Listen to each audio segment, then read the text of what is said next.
उपस्थित सभी को मैं प्रणाम करती हूँ। जो हमारे बुजुर्ग हैं, बड़े भाई, छोटे भाई, बहनें, हमारी माताएं, जो भी वहाँ उपस्थित है, सबको मैं प्रणाम करती हूँ। मैं सही बताऊँ तो मेरे मन में ऐसा नहीं था इस बार कि मुझे कंबल वितरण यहाँ पे करना है।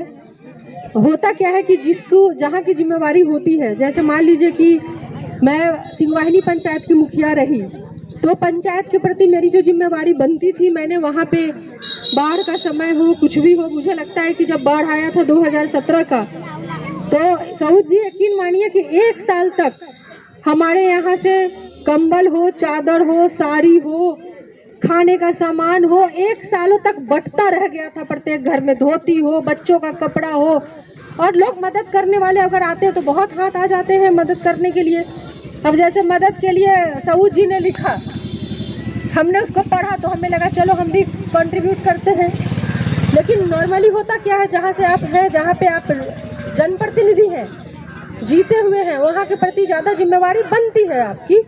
तो उस वक्त हमने, मेरे पंचायत में हमें लगता है कि सरकारी फंड के अलावा, सरकार के जो शौचालय बने 1100, उसके अलावे हमें लगता है कि हम 1000 शौचालय और अपने निजी प्रयास से वहाँ पे बनवाएं। 54 सोलर वाटर टैंक, यानी कि जो सोलर से चलने वाली पानी की टंकी होती है, वो 54 वो अपने पंचायत और पंचायत के आसपास के जगहों में लगवाएं, लाइटें लगवाएं। ट्रेनिंग सेंटर वहाँ पे, मुझे लगता है कि सिलाई की ट्रेनिंग हो या ब्यूटी पार्लर की, वो 5 साल तक मैं मुखिया रही, 5 साल तक चलता ही रह गया, लगातार रुका ही नहीं।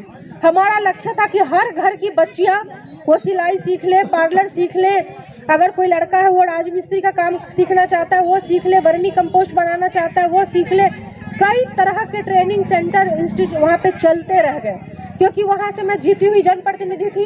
मेरा हर चीज़ में सुख हो, दुख हो, मेरा फर्ज बनता है कि मैं उनके लिए खड़ी रहूँ, चाहे वो सुख का मसला हो या दुख का हो। तो वो हमारा एक जिम्मेवारी होती है नैतिक, आपके जीते हुए जनप्रतिनिधि के तौर पे। गरीब बच्चियों की शादी का हो, जो कुछ भी हो, वो हमने किया।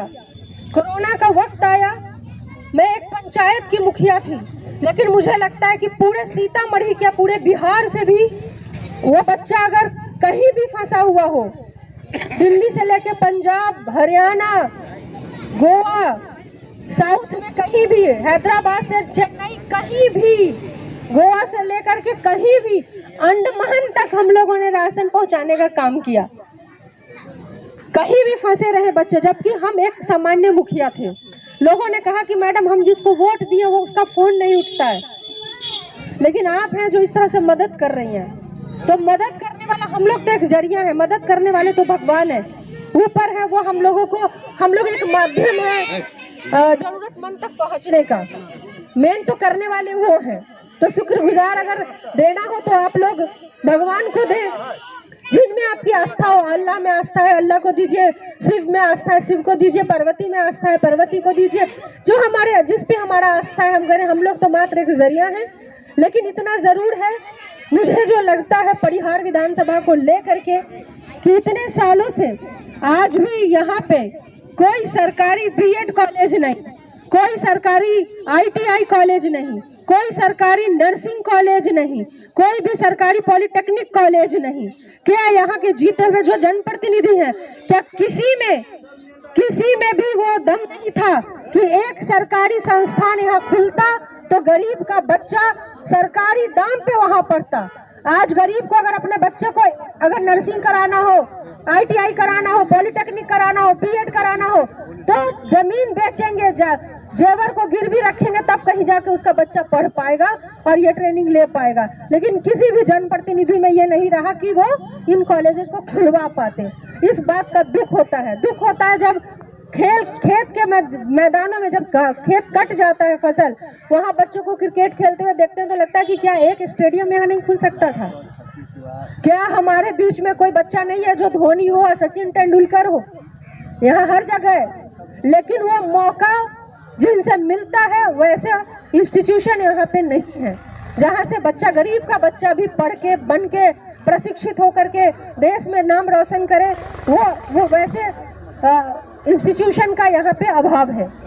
तमाम तरह की बातें, अभी हमने देखा कि पानी की जो किल्लत है, हमें लगता है कि जो भी पक्ष या विपक्ष, जो विधायक के तौर पे या एमएलसी के तौर पे, सब लोग थोड़ा थोड़ा जो सरकारी है वो प्रयास करें और निजी प्रयास करें तो शायद ये समस्या नहीं रहेगी। हमेशा किसी को थोपने से, किसी को ब्लेम करने से नहीं होता है। हम आज हारे हुए हैं लेकिन हमने प्रयास किया। तो इस दुखद घड़ी में भी जब पानी का संकट था, मैं हारी हुई हूँ, ये आपको भी दिमाग में रखना होगा। मैं कोई जीते हुए नहीं हूँ कि मेरे पास पावर बहुत ज्यादा है, मैं बहुत काम करा लूंगी। तभी भी हमको लगता है कि पकड़िया में एक मंदिर है वहां पे, और एक महुआवा में, एक बेतहा में और एक मढ़िया मठ पे, ये अभी 4 सोलर इलेक्ट्रिफाइड वाटर टैंक 10,000 की लीटर की कैपेसिटी वाला और आरओ के साथ, यानी कि जो पानी मिलेगा वो मिनरल वाटर मिलेगा, आपको फिल्टर्ड पानी मिलेगा एक तरह से, वो वहां पे लगवाए गए।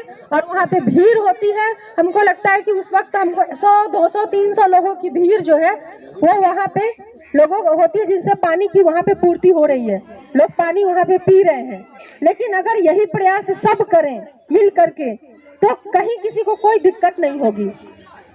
मेरी इच्छा होती है कि मैं करूं, लेकिन मैं इतना सक्षम अभी नहीं हूं, ये आप लोग को समझना होगा।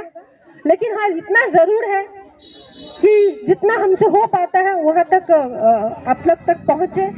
और व्यवस्था ऐसी करनी होगी कि जैसे मान लीजिए कि अभी कोरोना के टाइम पे जो सर्वे हुआ, उस सर्वे में जो रिपोर्ट आई, वो रिपोर्ट ये थी कि सबसे ज्यादा माइग्रेशन, यानी काम की तलाश में जो बाहर गए, ये परिहार के लोग थे, नरगा के, मल्हा टोल के, लहुरिया के, ये आसपास के जितने भी आपके क्षेत्र है, यहाँ से सबसे ज्यादा माइग्रेशन था।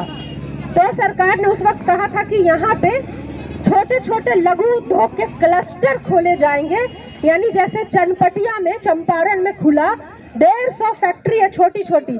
अगर आपको जड़ी सितारे का काम करना आता है तो आप साड़ी में जड़ी सितारा लगाइए, कोई शर्ट बनाता है तो शर्ट बनाइए, कोई पैंट बनाता है तो पैंट बनाइए, कोई लोअर बनाता है, टी शर्ट बनाता है। वो सभी कारीगर जो बाहर काम करते थे, उनको पूंजी दे के, व्यवस्था दे के, कंस्ट्रक्शन करा के, बिजली का कनेक्शन दे करके छोटे छोटे फैक्ट्री के रूप में छोटे छोटे उद्योग खोले गए। 150 लोगों को अगर उद्योग हाथ में मिला तो 150 परिवार को तो रोजगार मिला। होता क्या है कि जब आपकी फैक्ट्री है, छोटी ही सही, आप मदद के लिए 1-2 लड़के और रखेंगे ना, अकेले तो सब नहीं कर लेंगे कि शर्ट भी बना लिए, पैंट भी बना लिया, अकेले तो होगा नहीं। आपने लड़के रखे, उनके घर में भी राशन का इंतजाम हुआ। जब कुछ पैसे आते हैं लोगों के हाथ में तो बोलते हैं कि चलो भाई हम किराना से ज्यादा सामान खरीदें, तो किराने के दुकानदार की भी बिक्री हुई। जब पैसे थोड़े ज्यादा आते हैं तो लगता है कि बड़ा दिन से छत टपक रहा है, चलो छत ढलवा लेते हैं, है ना। तो बालू सीमेंट गिट्टी वाले की भी बिक्री हुई, छड़ की बिक्री हुई, मजदूर काम पे लगा, उसके हाथ में भी मजदूरी गई।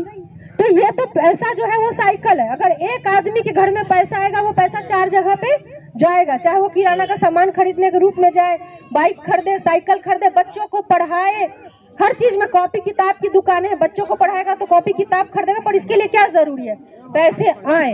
लेकिन क्या वजह रही कि सरकार के सर्वे के बावजूद भी चनपटिया जैसा यहाँ पे उद्योग नहीं खुल पाया कि हमारे जो जीते हुए प्रत्याशी हैं वो क्या कर रहे हैं, ये सवाल जरूर खड़ा होता है कि यहाँ से उठ के कोई चीज मोतीपुर में जाके, मुजफ्फरपुर में वही उद्योग वहां चला जाता है जो उद्योग यहाँ खुलना था। ये शर्म की बात है जीते हुए प्रत्याशियों के लिए।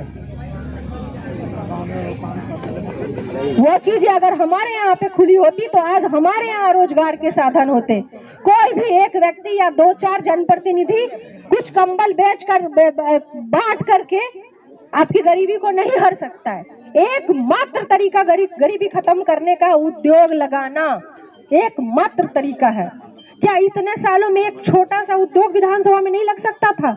लग सकता था, अगर इच्छा हो सकती होती, जीते हुए विधायकों में लग सकता था, काम हो सकता था, लेकिन वो नहीं हुआ। खैर, हमें उसमें नहीं जाना है। हमारा एक छोटा सा बस एक जो प्रयास है वो आप तक पहुंचे और आपका आशीर्वाद हमें मिले, बस इससे ज्यादा हमारी इच्छा नहीं है।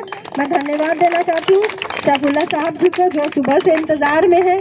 इनका भी आइडिया था कि मैडम कुछ किया जाए, खास तौर से धन्यवाद मैं सऊद आलम जी को देना चाहती हूँ, जिनका ये मकसद रहता है कि लोगों तक कहीं से भी मांग के ला के कैसे भी आप लोगों तक पहुँचाए।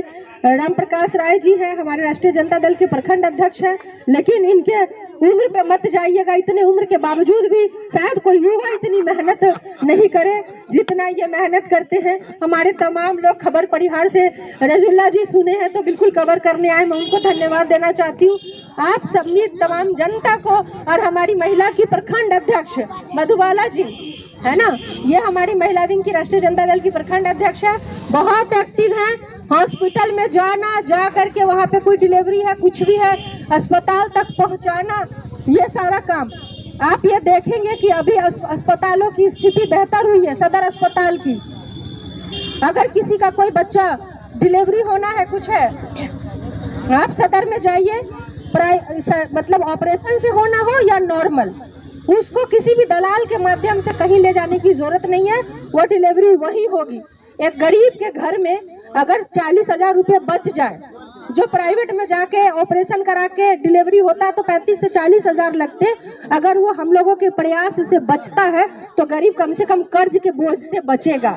ये हमारा प्रयास है, हमारा मकसद है दिल जीतना।